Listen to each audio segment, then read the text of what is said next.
వాళ్ళే దేవుజీ పేరుతో రేపు లెటర్ రాసేసి అందరు లొంగిపోండి, నేను అజ్ఞాతంలోకి వెళ్ళిపోతున్నాను, మీరందరు లొంగిపోయాక మీ బాగోగులు చూసుకుని నేను వచ్చి లొంగిపోతాను అని పెట్టారనుకోండి, ఎవడు కాదనాలి, ఎవడు డినై చేయాలి? ఒకవేళ డినై చేద్దాం నిజంగా దేవుజీనే వద్దామన్నా ఎవరికి వెళ్ళి చెప్పాలి? అది సమస్య. ఇదివరకు ఏంటంటే పోలీసులు ఇట్లాంటి ప్రెస్ నోట్లు ఇట్లాంటి ప్రచారాలు చేస్తే ఆ కన్సర్న్ నేను చెప్పిన ఆ జర్నలిస్టులకి ఆ ఇంటలెక్చువల్స్ కి వాళ్ళకి కమ్యూనికేట్ అందేది, ఇది మేము చెప్పలేదని. వాళ్ళు వెంటనే తప్పుడు ప్రచారం మానేయండి అంటూ స్టేట్మెంట్ ఇచ్చేవాళ్ళు. వాళ్ళే ఆన్ బిహాఫ్ ఆఫ్ నక్సలైట్లు జనజీవన స్రవంతిలో మనకి ఇచ్చిన స్టేట్మెంట్లు అన్నీ అవి.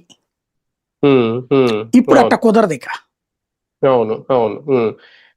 కానీ సార్ ఇన్నాళ్ళు అడవుల్లో ఉండి గిరిజనుల హక్కులు కాపాడేందుకే మేము ఎంత పోరాటం చేస్తున్నాం, ఆయుధ పోరాటం చెప్పుకున్న నక్సలైట్లు నిజంగా ఆ సాయుధ పోరాటానికి కేంద్రానికి భయపడో ఇంకోటో చేసి ముగింపు పలుకుతారు అని అనుకోవడం ఎంతవరకు కరెక్ట్?